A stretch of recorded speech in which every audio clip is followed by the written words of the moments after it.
Hey guys, welcome back to the channel. Today I'll be reviewing perhaps my favourite animated film ever, that being Watership Down, directed by Martin Rosen and based on the novel of the same name written by Richard Adams. Before we get started, please consider subscribing to the channel if you would like to see more film related content. I encourage video suggestions, so if you want to see more specific content, please leave a comment down below. With that over with, let's get into the video. Watership Down follows a group of rabbits who decide they want to abandon their warren and find safety after Fiver has a vision of their home becoming destroyed by humans living nearby. At an arranged time, they sneak away discreetly in search of their promised land. The group consists of 8 rabbits at first, the most notable characters being Fiver, who is capable of seeing future perils, his older brother Hazel, and ex-Owsler officer Bigwig, who acts as the protector of the group.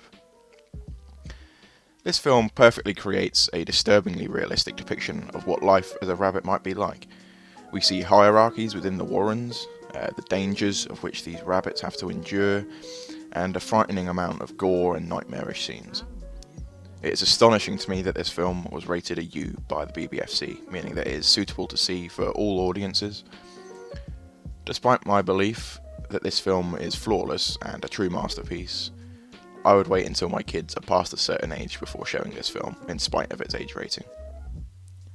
The book, which I haven't read, is supposedly a children's book. However, this is definitely not the case in regard to the film. It's been almost 44 years since this film hit cinemas for the first time here in Britain, and I think BBFC have had enough time to rethink their rating. As well as graphic scenes of violence and brutality, there are also themes which are way too mature for children to understand properly, with poetic symbolism and themes such as death and mankind's destructive nature. There are a few scenes which are more disturbing to others. There's one scene which shows one of the group following a vision of the Black Rabbit to his death, and it's quite emotional and unsettling to adult audiences, let alone younger viewers. Later on in the film, the group have an encounter with an Owsler officer from their old home. He tells of how Fiver's vision came to pass and their warren was filled with dirt by men, leaving the rabbits trapped underground to suffocate and try and escape through tunnels filled with the dead bodies of fellow rabbits. Again, this is a very disturbing scene to any audience.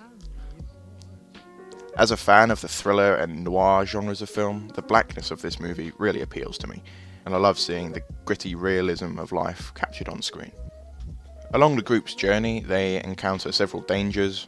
Almost everything they encounter is out to get them, from owls patrolling the field rows, cars speeding down roads, and other farm animals like cats and dogs. But perhaps the worst of all is the other rabbits, and more specifically, General Windward. Windward is a tyrannic leader of a warren they come across along their journey, and the film's voyage to find a new equilibrium involves the battle between him and Hazel. He's the main antagonist of the film and a major culprit regarding the film's violence. The score to the film is fine, and it fits the atmosphere well, with mixes of contrasting themes to match the black and white of Death and Contentment, which is shown on screen. Art Garfunkel's Bright Eyes is featured in the film and accompanies some of the death scenes. It also is a great fit and enhances the scenes to make them more effective and impactful. The artwork featured in the background landscape shots is incredible, and it's something we're likely not going to see much again, as this style of animation art is outdated and is seen as less appealing to newer audiences, in the same way that film grain in live action films might be seen as a detriment to a film. Another aspect of this movie which I love is the Genesis story told in the prologue of the film. It tells of Frith, who is the creator of the world, and all of its contents, including the animals. El Herrera is told to be the first of his species and the prince of rabbits. After angering Frith, all of the other animals, ranging from foxes, cats, dogs, weasels, and owls, are given special abilities to help them hunt and kill the children of El Herrera. Frith subsequently gives El Herrera the gift of speed and cunning so that his children cannot be caught easily. However, they must always watch over their shoulders and move around to avoid being caught and killed. This is a great description and explanation to why the rabbits are always close to danger and need to have impeccable awareness of their surroundings. All the world will be your enemy, prince with 1,000 enemies.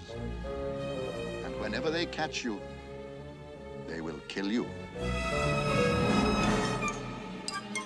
But first, they must catch you. Digger, listener, runner, prince with the swift warning. To conclude, this movie is absolutely worth watching. However, despite its age rating, I don't think that it is suitable for children under the age of probably around 10 years old. It gives a chillingly realistic depiction of what life for rabbits can be like and demonstrates mankind's damaging nature worryingly well. This stands tall as one of my favourite animated films ever. BFI are actually releasing this film as a collector's set in February next year, and I'm very much looking forward to seeing this film in stunning 4K. Thanks for watching, guys. If you enjoyed the video, please consider hitting the like button and subscribing if you want to see more content from my channel. I'm trying to grow the channel, so if you know anyone who might be interested in this video, please also consider sharing it with them. Feel free to leave suggestions in the comments down below, and I'll see you next time. Thank you.